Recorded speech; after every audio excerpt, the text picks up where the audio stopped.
Gusto en saludarlos a todos. Primer webinar del año que tenemos para aquí en 4S. Encantados de estar con ustedes, encantados de estar platicando. Y lo importante no es dónde estés, sino qué es lo que vamos a poder platicar el día de hoy. Afortunadamente todos estamos bien, con salud. Me estoy congelando por el frío que hace, pero como tengo niños chiquitos dentro de la casa, seguramente no nos dejarán presentar. Entonces, pues nada, encantado de nuevo de estar con todos ustedes. Voy a compartir pantalla para empezar a platicar acerca de lo que estamos viendo, ¿no? Entonces, bueno, pues vamos a empezar a platicar. Mándenme señales si alguno no escucha. Por favor, díganme. Nada más confirmo porque ya no estoy viendo pantalla. Bien, arrancamos. Bueno, ya me conocen, no me voy a presentar. No me voy a presentar porque ya saben quién soy. Nacho Torres 4S, y un placer de no estar con ustedes. Vamos a empezar a platicar qué es lo que vamos a ver hoy. Generalmente, todos los años hacemos una comparativa en dos sesiones diferentes de las perspectivas inmobiliarias de México y Latinoamérica, y un día presentamos México, otro día presentamos Latinoamérica. En esta ocasión decidimos presentar todo en conjunto, decidimos presentar las dos comparativas para que no se haga tan pesado y puedan ver qué está pasando en los diferentes países. Este resultado es una encuesta que participaron todos ustedes a nivel Latinoamérica para darnos sus opiniones y sus perspectivas de qué opinan acerca de las diferentes tendencias, los diferentes giros y las diferentes cosas que están pasando en sus latitudes inmobiliarias, ¿no? Entonces empezamos a platicar y vamos a ver qué pasa con los líderes inmobiliarios. Tuvimos participación de todos los países a nivel Latinoamérica, excepto Brasil. Tuvimos gente de Estados Unidos, de México, de todo Centroamérica, pues obviamente el cono sur y cosas súper importantes. Prácticamente la mayoría de la muestra está enfocada en desarrollador inmobiliario, algunos constructores, algunos arquitectos, pero prácticamente la muestra está centrada en el desarrollador, que es el papel integrador de este mundo de real estate. Segundo tema, ¿en qué ciudades estamos participando? Pues prácticamente en todas, en las principales a nivel nacional, con mucho enfoque a vivienda, porque la muestra de desarrolladores de vivienda es mayor que los demás, pero bueno, pues eso no es tan relevante. Ahora, vámonos ya ahora sí a lo puntual, a lo interesante de lo que está pasando en México, de lo que está pasando sobre todo en Latinoamérica. Y la primera pregunta, la más importante es, ¿cuál es el giro de real estate que más se ha recuperado o que más rápido se ha recuperado en cada uno de sus países, ¿no? Entonces, vemos obviamente en Latinoamérica que el tema de vivienda está muy galopante. Hemos visto números bien interesantes a nivel Latinoamérica. Vemos cómo en Latinoamérica, sobre todo la vivienda vertical, está teniendo buenos números, está teniendo resultados bien interesantes. Segundo lugar viene la parte de vivienda horizontal. Industrial y logística viene en tercer lugar. Retail en cuarto lugar. Y al final viene el tema de hotelería y turismo, sobre todo la hotelería en muchos países latinoamericanos enfocados al tema negocios, al tema business class, que es un segmento que pues viene muy aletargado y que viene a la baja de una forma significativa. Sin embargo, en México, digamos que la sensación es diferente. La sensación en México, por la misma dinámica que tiene Estados Unidos, la parte industrial y logística tiene un empuje bien importante. Más que la parte de vivienda que viene en segundo lugar. En tercer lugar viene la parte de hotelería y turismo, muy enfocado por el enfoque mexicano del turismo, que ha sido un sector que se ha recuperado de una forma bien importante. Si podemos desmenuzar la parte hotelera, pues obviamente el tema turismo de negocios o el tema de viajes de negocio, pues obviamente está a la baja significativamente, pero el tema turístico está creciendo con ocupaciones en espacios o más bien en lugares vacacionales con ocupaciones por encima de niveles pre-COVID, después de que estuvimos pues muy encerrados y que la gente realmente se quedó de vacaciones. Entonces, por eso en México la parte hotelería y turismo viene en tercer lugar, viene en cuarto lugar vivienda horizontal y en último lugar viene la parte de retail y comercio y obviamente oficinas. No aparece ninguno de los dos, en ninguna de las dos, digamos, segmentaciones que estamos trayendo aquí. Cuando nos vamos ya a la pregunta, oye, ¿cuál es el sector de real estate que más ha tardado en recuperarse? Pues obviamente aquí tenemos el gran perdedor en el segmento, el que más está tardando en recuperar. No quiere decir que sea el que peor le va económicamente hablando, pero sí el que más está tardando en recuperar, sobre todo en cuestión de demanda, que en casi todas las ciudades a nivel Latinoamérica y en México tenemos números negativos todavía en cuestión de absorción neta. Se ocupan algunos metros, pero se ocupan más metros. En México el 73%, o sea, tres de cada cuatro personas opinan que las oficinas es el segmento que menos se recupera. 63% en Latinoamérica, después nos vamos en México, hotelería y turismo, muy enfocado por la parte de hotelería business class, retail y al final vivienda vertical, que prácticamente no aparece, o sea, va muy bien. Y en Latinoamérica, hotelería y turismo, siendo que no tiene una industria turística tan desarrollada los otros países que participaron en la muestra, vivienda horizontal y retail y comercio. Entonces, ¿qué tenemos? En México, la parte industrial, segundo lugar, vivienda, es como los giros que más están empujando.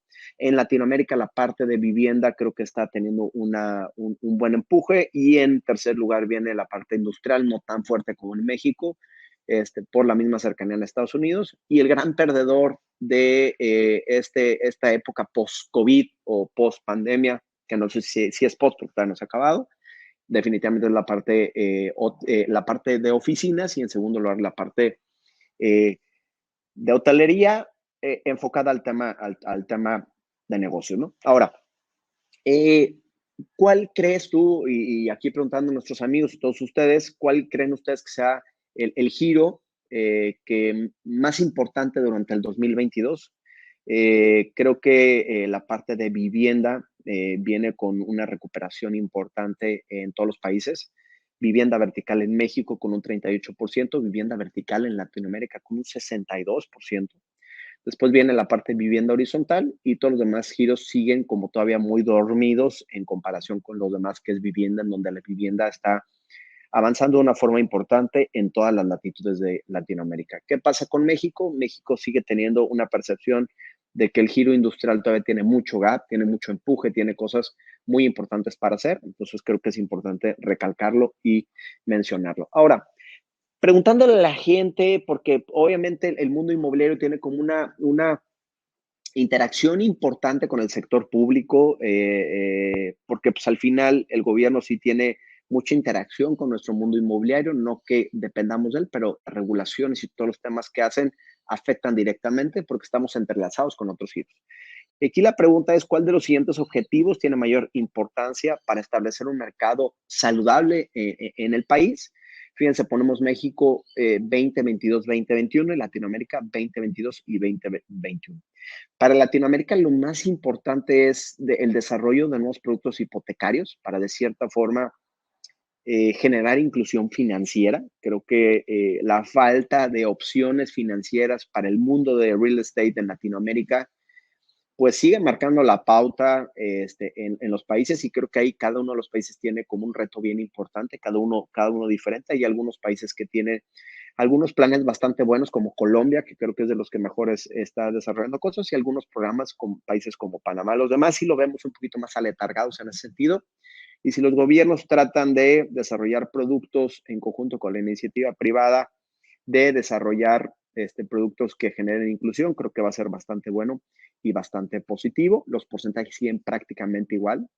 De 55 se fue a 48 en la TAM. Y en México, en 2021 fue importante, pero ya en 2022 no fue tan importante, porque en México, de cierta forma, el gobierno federal sí implementó algunas estrategias y aparte la tasa de interés ha venido a la baja, que prácticamente en toda Latinoamérica, que ha permitido el acceso a créditos hipotecarios, ¿no?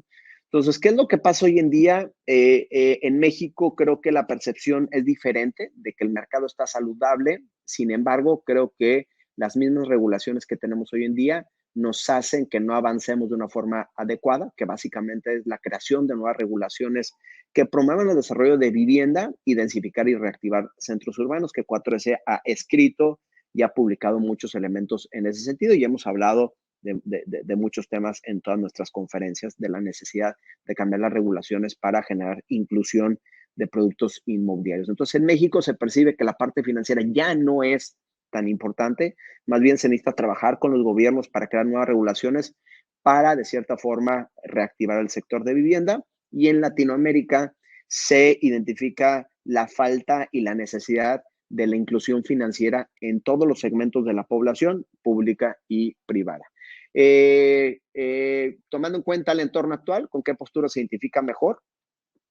Casi todos están en una postura conservadora, 54% en México, 50% en Latinoamérica, eso es bueno, tampoco estamos en un tema de austeridad. Y algunos otros ya están en una postura, 2022, con una postura agresiva en cuestión de crecimiento y creación de nuevos proyectos. Entonces, en cuestión de oferta, en cuestión de inventario, creemos nosotros que con una postura conservadora, en donde los desarrolladores tratan de poner otra vez el inventario que se les está vendiendo en los últimos meses, y con un porcentaje importante de teniendo la posibilidad de ampliar su portafolio, veremos crecimientos en los inventarios en comparación con los años anteriores. Ahora, ¿cómo se pronostica la colocación de nueva oferta en su país? Y aquí separamos las tablas para México y Latam. Si ustedes se fijan en cuestión de oficinas, retail y comercio lenta, en toda la parte de vivienda vertical y horizontal moderada a rápida. En vivienda vertical en Latinoamérica va a ser la inclusión de nueva oferta rápida, y vivienda horizontal también moderada a rápida. Y oficinas, retail, hotelería y turismo bajo. En México la parte industrial va a estar bastante alta. Entonces, ¿qué va a pasar? Vamos a tener un giro importante de todos los desarrolladores en México y Latinoamérica, pensando y ofreciendo productos de vivienda y pensando y ofreciendo productos de industria logística. Prácticamente nadie va a estar pensando en proyectos de oficinas, y prácticamente nadie va a estar pensando en productos de retail y comercio, acaso aquellos productos mixtos que complementen la oferta de los giros anteriormente mencionados. Entonces, veremos un enfoque importante a ese análisis. Bueno, pues es un poquito la realidad que tenemos en cuestión de segmentos. Ahora, enfocados al tema patrimonial, cuando estamos hablando de la parte de inversión patrimonial, enfocados a la renta y el alquiler, no vemos tampoco mucho cambio ni en Latinoamérica ni en México. La parte patrimonial, la parte de vivienda, multifamiliar y naves industriales, producto vacacional en México tiene como, digamos que, la máxima tendencia. Entonces vemos cómo la gente que quiere invertir en temas patrimoniales seguirá pensando en vivienda, en la parte industrial y en la parte vacacional, siendo un segmento, un sector económico importante para México. En Latinoamérica estamos pensando nada más en vivienda. Los otros segmentos no traen un enfoque tan fuerte para aquellos que están pensando en algo patrimonial. Estamos pensando en vivienda individual, departamentos, casas también, y la inversión en productos multifamiliares o venta institucional en aquellos países que las condiciones de tasa de interés y económicas lo permitan. ¿Cuáles han sido los factores de mayor relevancia, o cuáles serán los factores de mayor relevancia para el 2022? Es puntual y lo hemos platicado con cada uno de ustedes. Creo que el tema de incremento de costos de construcción, la parte de inflación, la parte de volatilidad en precios de las materias primas, toma ya la mayor relevancia para todos ustedes. Eso creo que es fundamental, y eso de cierta forma es lo que está marcando la pauta puntualmente en todos los países. En cada una de las juntas que participamos con ustedes, estamos hablando de costos y de la misma volatilidad que estamos teniendo. Nuestro próximo webinar de The Insights, vamos a hablar un poquito del tema de costos, un análisis que estamos haciendo en conjunto con nuestros amigos que se dedican mucho al tema de gerenciamiento de obra o administración de proyectos, para poder plantear algunas herramientas y mitigar el tema de costos, o más que mitigarlo, porque no se puede reducir, porque eso no lo controlan, sino poderlo planear de una forma adecuada y no afecte a los proyectos en el mediano plazo, ¿no? Entonces, el tema de costos será el tema más importante. El tema de la variación de la tasa de interés, que también relacionado al tema de costos será el tema más importante, y esa misma tasa de interés pues tiene una repercusión puntual porque están correlacionadas con el tema de volatilidad en el tipo de cambio. Entonces serán los temas que tendremos que estar pendientes, serán los temas que tanto en Latinoamérica como en México marcarán la pauta, entendiendo que el mercado lo estamos identificando de una forma un poquito más sana, un poquito más regularizada.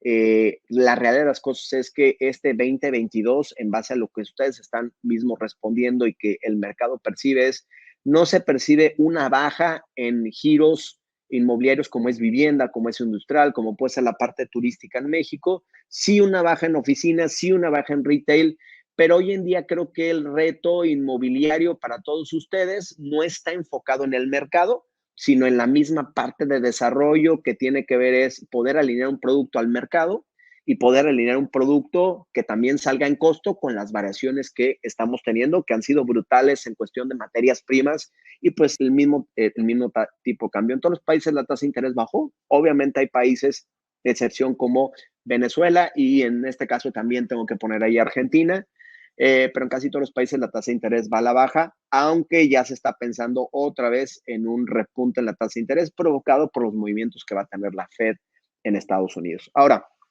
calificación crediticia, ¿qué está pasando? La calificación crediticia, pues no ha sufrido tantos movimientos hoy en día en los países. Pues, obviamente traemos ahí algunos amigos como los argentinos y algunos como nuestros amigos de Ecuador, Costa Rica, Bolivia, que su grado de inversión es especulativo, y otros países que están sólidos, como en este caso es Chile, como es México, como es Panamá, como es Colombia, como es Uruguay.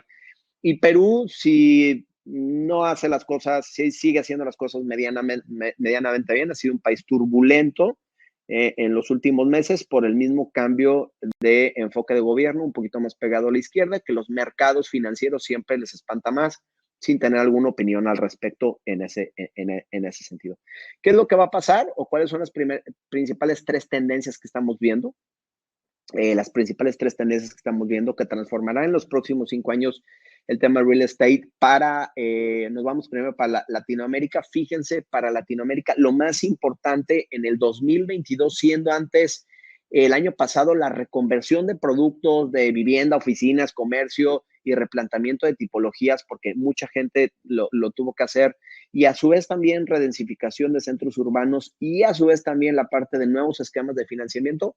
Hoy en día estamos viendo que en Latinoamérica lo más importante o la evolución que hemos visto está mucho más enfocado al tema de PropTech y avances tecnológicos de la industria, que este año hemos visto una evolución brutal, ¿no? Entonces, para Latinoamérica, toda la integración del PropTech, o sea, el tema de Property Technology, que es ese caso, de cierta forma está teniendo mucho más impacto. El tema de home office ya integrándose en nuestro ADN también creo que es importante.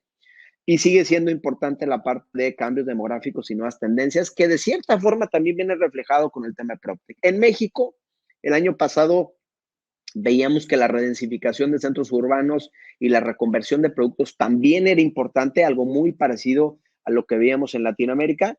Y este año el tema de cambios demográficos y más preferencias de mercado trae un tema muy importante, trae un tema relevante. El tema de PropTech no salió tan arriba, pero la reconversión de productos, teniendo México como muchos metros cuadrados de inventario de productos que hoy en día nos están vendiendo, creo que es la gran diferencia que estamos teniendo en comparación con Latinoamérica, que no tenía tantos inventarios, por ejemplo, en metros cuadrados de oficina y algunos comercios, entonces no había tanta necesidad de hacer esa reconversión. Es la lectura que tenemos desde 4S, ¿no? Ahora, ¿cuáles fueron los principales retos que tuvo su empresa en este 2021? Todos hablan de aumento de costos e inflación, sin excepción en México y en Latinoamérica. Todos los países andan con niveles de inflación arriba del promedio de los últimos 10, 15 años. Obviamente hay sus excepciones porque ha habido años desastrosos en países que económicamente ya ni siquiera estamos tomando la muestra, como son Venezuela. Argentina también tiene sus temas, ya lo mencioné, perdón, lo tengo que decir, pero los demás países creo que con una estabilidad económica y con niveles de inflación bastante aceptables, casi todos ellos en un dígito nada más, están teniendo temas importantes. Lo vemos en Estados Unidos, lo vemos en los países europeos, la misma problema en la cadena de suministro está haciendo la escasez de materias primas y está subiendo la inflación de una forma importante. Entonces, el aumento de costos fue lo más importante. Digamos, una retracción o una disminución en los lanzamientos de nuevos proyectos por parte de nuestros amigos y clientes de 4S por el mismo tema de aumento de costos. Entonces, aquí el reto y el secreto será trabajar mucho en el proceso de planeación futura de costos de proyecto y cambios y avanzar en los proyectos ejecutivos para poder tener la menor variación en el mercado. Es una recomendación que siempre hemos hecho como parte hasta de nuestro libro de 50 lecciones. Una de las recomendaciones que hicimos: los proyectos tienen que estar lanzados cuando estén completamente definidos, y esa definición va ligada al alcance del proyecto, y el alcance del proyecto se define cuando tienes un proyecto ejecutivo terminado. Entonces, hoy en día, aquellos que estaban acostumbrados a lanzar proyectos sin tener el 100% de los elementos definidos, les pido por favor que trabajen en su proceso de planeación de una forma mucho más cercana, puntual. Denme un segundito, nada más, se me olvidó cerrar aquí el tema. Ruido es muy molesto. Listo, perdonen ustedes. Entonces, lo que les comentaba es, pues sí, vemos desarrolladores que en algunos momentos todavía no tenían el proyecto 100% definido, entonces teníamos cambios en los costos materiales y costos en el alcance. La forma de minimizar el efecto de aumento de costo de construcción es quitando la variable de cambios en el alcance, porque cuando tienes 100% el alcance definido, pues nada más tendrás que poner la variable cambios en los costos de construcción. Entonces, trabajemos mucho en proyectos ejecutivos terminados y proyectos perfectamente definidos antes de salir a la venta, y eso hará que el negocio sea un poquito, un poquito más seguro. La parte de gestión legal sigue siendo un dolor de cabeza. Las autoridades, lejos de nuestros países, lejos de ayudarnos, han sido un impedimento puntual, y el tema de ventas en algunos temas también ha afectado. Aquí tengo que decirlo, el nivel de ventas en prácticamente todos los giros inmobiliarios se mantiene en buenos niveles. Obviamente, lo que sí estamos viendo es una extrapolación del mercado. Vemos desarrolladores vendiendo más, concentrándose las ventas en algunos desarrolladores, en los tops, en los que hacen las cosas bien, y no necesariamente está ligado al tema del tamaño, sino un tema de calidad. Y vemos muchos desarrolladores que están sufriendo por no tener cuidado a la hora de conceptualizar proyectos y hacer proyectos alineados al mercado. Nos vamos con la siguiente tendencia, el tema de home office. ¿Qué está pasando? México es un país que de cierta forma ha regresado un poquito más al tema presencial en comparación con Latinoamérica. Vemos a Latinoamérica muy diverso. Presencial 34%. También México, creo que de todos los países de Latinoamérica, es de los más flexibles en ese sentido. Hay países como Panamá, que tiene unas regulaciones o se pone mucho más duro con el tema de las restricciones. México es mucho más flexible. Entonces, vemos un esquema presencial importante, 50%, home office 22%, híbrido 29%, contra 34%, 36% y 30%. ¿Cuál será el desempeño del real estate en su país durante el 2022? Casi todos consideran que vamos a tener, o por lo menos se mantiene igual, o tenemos un crecimiento modesto. Algunos creen que vamos a tener un crecimiento fuerte, poco. Tampoco puedo decir que está negativo. En general, vemos crecimiento. ¿Y cuánto creen ustedes que también va a aumentar los costos en términos generales en sus proyectos? Hasta un 5%, en México 5%, y en Latinoamérica 25%. Casi todos están pensando en un aumento de costos de entre el 6 y 10%. La muestra para México es 51%, o más bien la respuesta es la mitad de la gente piensa que entre el 6 y el 10%. Y en Latinoamérica estamos hablando de un 42%. Algunas otras variables, cómo se pronostica el comportamiento de las siguientes variables que estamos hablando en México y en Latinoamérica. Obviamente todos hablan del tema de costos de construcción. Crecimiento económico del país, pues todos son bastante conservados en ese sentido, teniendo algo de crecimiento. Ya este año se esperaría que 2022 estemos recuperando prácticamente el nivel prepandemia. Países como Panamá, países como Colombia, países como Ecuador, países como a lo mejor Costa Rica, algunos otros, Guatemala creo que también, estarían recuperando prácticamente, estarían a niveles prepandémicos. Hay otros que van más lentos. México es uno de ellos que va más lento. Argentina, etcétera, etcétera, ¿no? Brasil creo que va bastante bien. Entonces, casi todos comentan otra vez el tema de costos e inflación. ¿Cómo vemos el crecimiento del PIB? Como decíamos, el crecimiento del PIB 2021, 2022, unos creciendo de una forma bien interesante: República Dominicana, Chile también haciendo las cosas bien, recuperándose. Perú venía recuperándose bien, pero se está desinflando un poquitín.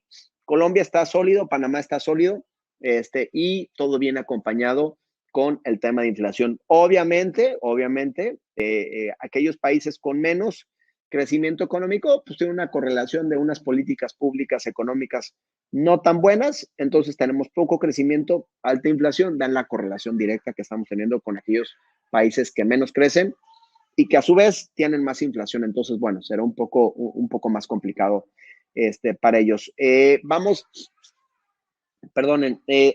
también a una pregunta, a una temática que está teniendo mucho crecimiento últimamente, que es el tema de crowdfunding, en donde la utilización del crowdfunding todavía es bastante baja, tiene una penetración bastante baja, aunque estamos teniendo un crecimiento importante también. Pero, sin embargo, vemos que ya las empresas a partir de este 2022 pudieran considerar ya prácticamente la mitad de ellas utilizar algún esquema que ayude a los lanzamientos de los nuevos proyectos, sobre todo porque estamos viendo una tendencia que así querer lanzar nuevos proyectos. ¿Qué pasa? Muchos de ustedes están pensando en proyectos de diferente escala, una escala más chica. Casi todos, sobre todo en Latinoamérica, estamos viendo que hay una necesidad puntual de acceso al crédito, al financiamiento, y el crowdfunding obviamente es una opción bien importante y creciente y de cierta forma, si se hace bien las cosas, segura para todos ustedes, ¿no? En los próximos años, ¿consideras que es una alternativa efectiva? Prácticamente el 80%, 82, 83% de la muestra nos dice que sí también. Entonces, el crowdfunding será algo que tendremos que ver y aprender, identificar y seguramente en algunos casos utilizar, ¿no? ¿Cuál es la alternativa más efectiva o por qué el crowdfunding sería una alternativa? Pues todo te dice porque democratiza la inversión, es más dinámico, es más fácil, es más rápido. Esos son el por qué estaríamos utilizando crowdfunding. ¿Por qué? ¿Cuáles son los retos puntuales? Prácticamente vemos el tema de credibilidad y confianza. Y en Latinoamérica estamos viendo el tema de legislación y regulación. En México no tanto, porque en México ya hay una ley fintech que regula esta parte y pues está haciendo medianamente bien. En otros países sí lo vemos un poco más atrasado y creo que esa misma parte de regulación está provocado por esta misma respuesta de ustedes, que acertadamente lo hacen bien. Pero la parte de credibilidad y confianza creo que tendrá que tener más fuerza y creo que esa parte, amigos, irá bajando poco a poco porque estamos viendo que las empresas lo están haciendo bien y sobre todo el aumento de portafolio de proyectos exitosos y sobre todo la disponibilidad de los consumidores a poder invertir, que en varios países estamos viendo rondas de levantamiento de capital que antes no llegaban a los $500,000 por proyecto, más o menos es una idea. Y hoy en día estamos viendo levantamientos de 3, 4 millones de dólares por ronda, por proyecto. Entonces ya es una solución importante para los desarrolladores, sobre todo aquellos que tienen proyectos de baja escala, ¿no? Platicando con nuestro amigo y socio Artur Merino de Rio Capital, en donde tiene como la sensibilidad muy clara del levantamiento de deuda para nuestros clientes y teniendo esta correlación con los bancos, nos platicaba un poco cómo los tamaños, cuál era el límite del tamaño para los bancos, más o menos pues una idea en México y también en Latinoamérica, el tamaño para un crédito a la construcción, un crédito puente, como se le llama en algunos lugares, aquellos proyectos que no cumplen el rango de los 2 a 3 millones de dólares, no son ni siquiera volteados a ver por los bancos por el mismo tema de costeo. Entonces, hoy pensando en proyectos de cierta escala que no nos metan tanto riesgo por la misma turbulencia que tiene el tema de costos, estamos viendo proyectos más chicos, el tema de crowdfunding será una opción bien interesante y creo que será algo que tendremos que ver. Ahora vamos a ver qué pasa con vivienda. Nos vamos a ver la parte de vivienda, cómo hemos, cuál será o cuál creen que sea ustedes el desempeño en los diferentes segmentos. Vemos todavía que el segmento high-end sigue estando como un poquito más aletargado en cuestión de crecimiento. México en la parte media residencial está teniendo muy buenos números. La parte baja social tampoco tanto porque cada vez se hace menos. y en Latinoamérica sí vemos que desde la parte social hasta la parte residencial va a tener un buen crecimiento y el segmento premium y premium plus, o sea, el segmento high-end tendría un poquito menos de crecimiento. ¿Cuáles son los mercados más relevantes? Y ya por fin empezamos a ver como una identificación de lo que está pasando, sobre todo en Latinoamérica. Fíjense cómo en Latinoamérica ya este año se están dando cuenta que el mercado está evolucionando. ¿Cuál será el mercado más importante? Generación Z, 4% para Latinoamérica, 47% para millennials. Felicito a Latinoamérica por tener esa parte. Generación X todavía 45%, que creo que le están dando demasiado, ¿cómo se llama? Importancia a ese segmento que viene a la baja en cuestión de capacidad de pago, en cuestión de no capacidad, disculpen la palabra, es disponibilidad o ganas de estar invirtiendo en el mundo inmobiliario por la misma cantidad de personas que salen del rango activo de compra de un inmueble. En México seguimos pensando en la generación X, 57%. Tenemos muy, muy, muy olvidados a la generación millennial, cuando muchos de ustedes son desarrolladores de vivienda horizontal. Disculpen ahí, ya saben que andamos con COVID, entonces andamos un poquillo resfriados, toda la familia, y hace un frío infernal, por eso andamos así. Disculpen, vamos a volver a grabar esto ya de la parte formal, pero no quisimos cancelar el día de hoy, ¿no? Entonces, bueno, lo que vemos es una tendencia demográfica importante en donde ya en muchos lugares estamos viendo cómo las nuevas generaciones hacen que el mercado tenga cada vez más relevancia y ustedes se estén dando cuenta de esa parte. Para los centennials que ya están integrados en el mundo inmobiliario, la vivienda en renta, de cierta forma, es lo que el producto que ustedes creen que será para este segmento, prácticamente el 50%. Ahí, de cierta forma, me deja un poco preocupado porque entendiendo que en Latinoamérica el 50 y tantos por ciento considera que los nuevos segmentos como los millennials y los centennials son los que van a marcar la pauta en el mercado, y entendiendo que los centennials marcan la pauta, o sea, siendo parte de esta pauta, y ustedes considerando que el 50% de ellos va a marcar la pauta en el mercado de rentas, la cantidad de productos en el mercado de renta que vemos es prácticamente inexistente, ¿no? Y casi todos pensamos que en el corto plazo ya este mercado va a tomar mucho más fuerza y va a tomar mucho más participación que lo que tiene hoy en día.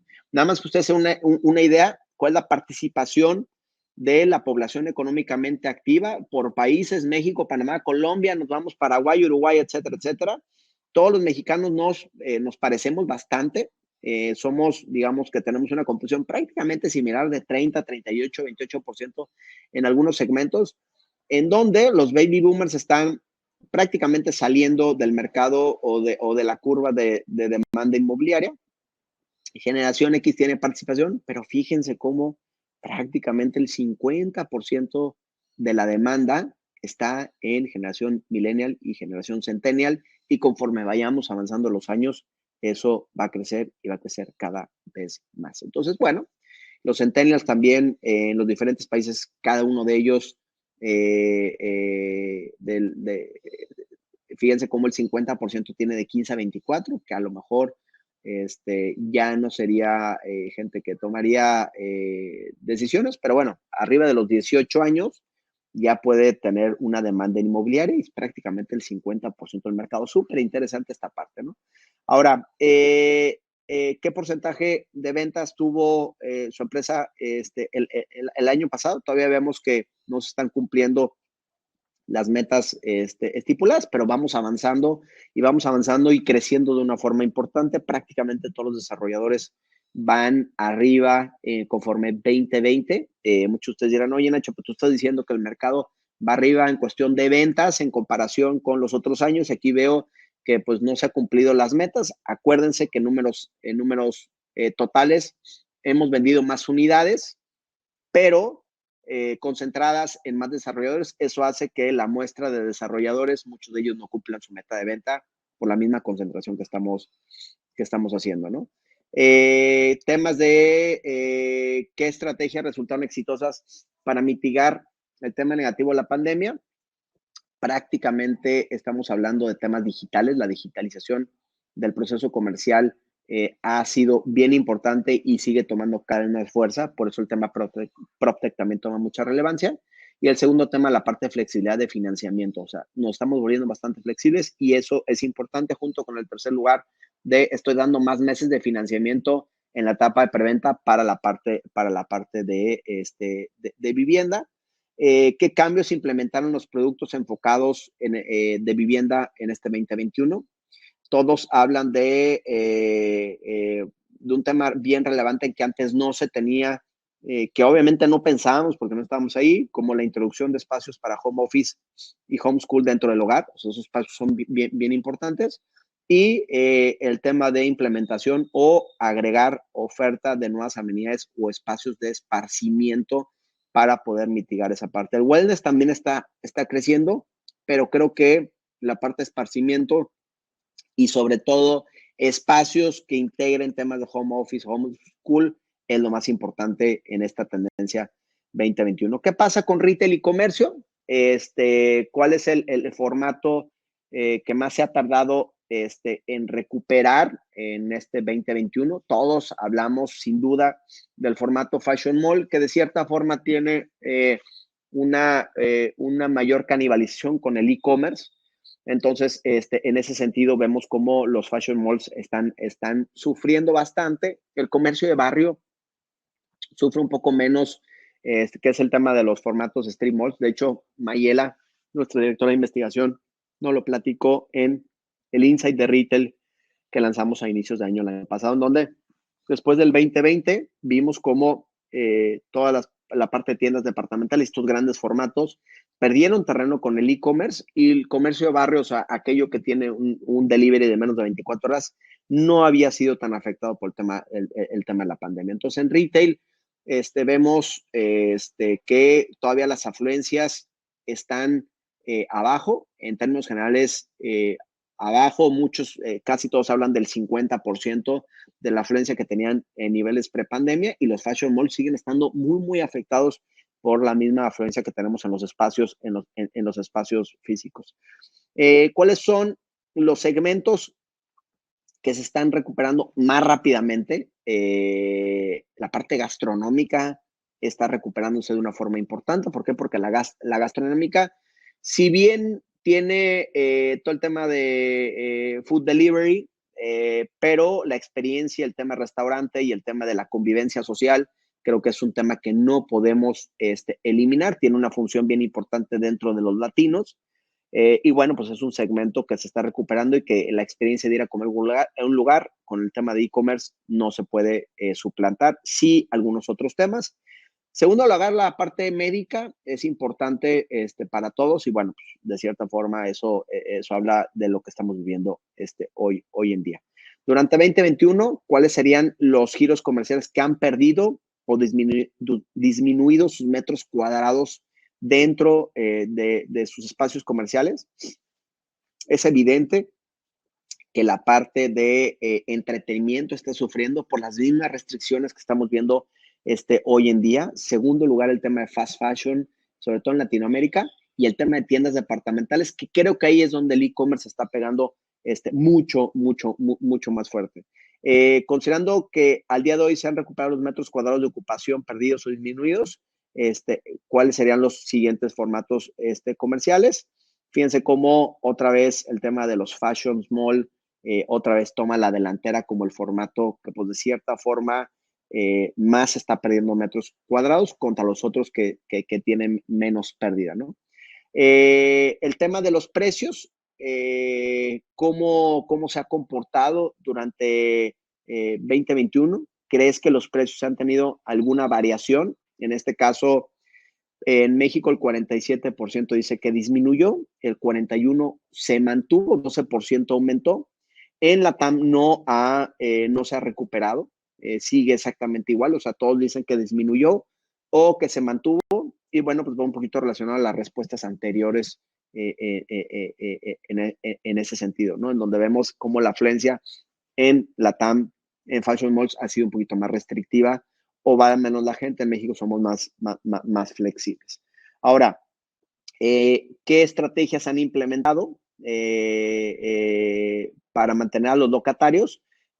seguimos con el tema de precios y descuentos, el tema de flexibilidad, el tema de condonación de rentas.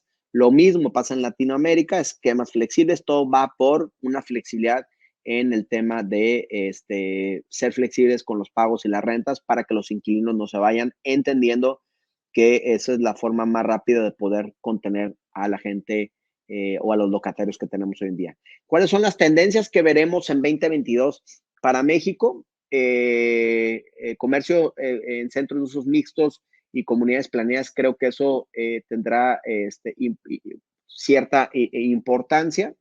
Vemos también el tema gastronómico en Latam con una importancia, o sea, con un grado de importancia fuerte, y en México también vemos el tema de estos centros comerciales también adaptados y con cierto nivel de convivencia en el tema de e-commerce como tendencia general de comercio. Nos vamos a oficinas. La parte de oficinas, para mantener los locatarios, observó durante 2021 alguna mayor ocupación. Vemos los números de México y Latinoamérica. ¿Qué es lo que estamos haciendo hoy en día para poder conservar a la gente? Disculpen, ahí dice tendencia en centros comerciales, hay un error de dedo, es oficinas. También el tema de disminuir de bajar los precios y ser flexible con los contratos, creo que sigue siendo el punto más importante, sobre todo por la falta de uso de estos espacios, ¿no? Ahora, ¿cuál considera que ha sido los retos más importantes que tiene el sector de oficinas hoy en día? La parte de home office, número uno, 30% flexibilidad para trabajar desde casa, que hace que requiramos menos metros. Los ajustes en precio y el porcentaje de ocupación, que va muy relacionado, ¿no? Todo lo demás no es tan relevante, es un tema directamente relacionado a la demanda y ahí es donde las oficinas tendrán que poder entender que el mercado se vuelve flexible y a la hora que ofrezcan productos que ayuden a esta flexibilidad será bien relevante. La parte hotelera, ¿cuál creen que fue el promedio de ocupación en la parte de hoteles? Fíjense cómo de 39 se van a 51 y de 32 se van a 48. Han subido las ocupaciones, simplemente las ocupaciones no están a los niveles que se requieren en el mercado, siguen estando bajas, poco a poco recuperándose, pero la realidad es que vemos que esto más o menos en los próximos 3 años mantendrán estos niveles de ocupación sin tener tanto movimiento por los mismos cambios en las tendencias de negocios que vemos, sobre todo en la parte turística no vemos tanto cambio. ¿Qué estrategias están implementando en el sector hotelero para impulsar la recuperación durante el 2022? Todos hablan de promociones y alianzas, temas de precios, creación de nuevas experiencias dentro del complejo y disminución de tarifas por noche en todo el año, ¿no? Entonces, es lo que vemos, temas de precios. Vemos un poquito que casi todos los segmentos que vienen a la baja están implementando temas de precios.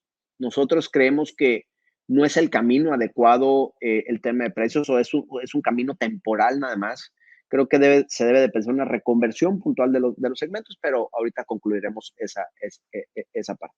Y con eso prácticamente terminamos la sesión del día de hoy. Era darles una visión general de lo que estamos platicando aquí hoy en día, en donde pues es evidente que hay segmentos ganadores y perdedores. Los segmentos ganadores son los de vivienda, los segmentos ganadores es el industrial, el segmento que se espera se recupere si hace los cambios adecuados es retail y obviamente la parte de turística en algunos países de Latinoamérica, la parte de hotelería y sobre todo la parte de oficinas tendrá que entender que no nada más necesita ser flexible, bajar precios como una estrategia temporal, sino también pensar una reconversión de productos, nuevas estrategias y nuevos elementos que incentiven la demanda de espacios y productos. Si no, esos giros todavía tardará mucho tiempo en recuperarse, pero creo que haciendo productos adecuados y entendiendo bien a quién le vamos a vender y cuál es el uso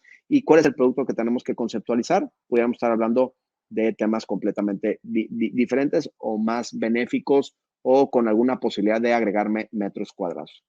Cualquier duda, por favor, con eso terminamos.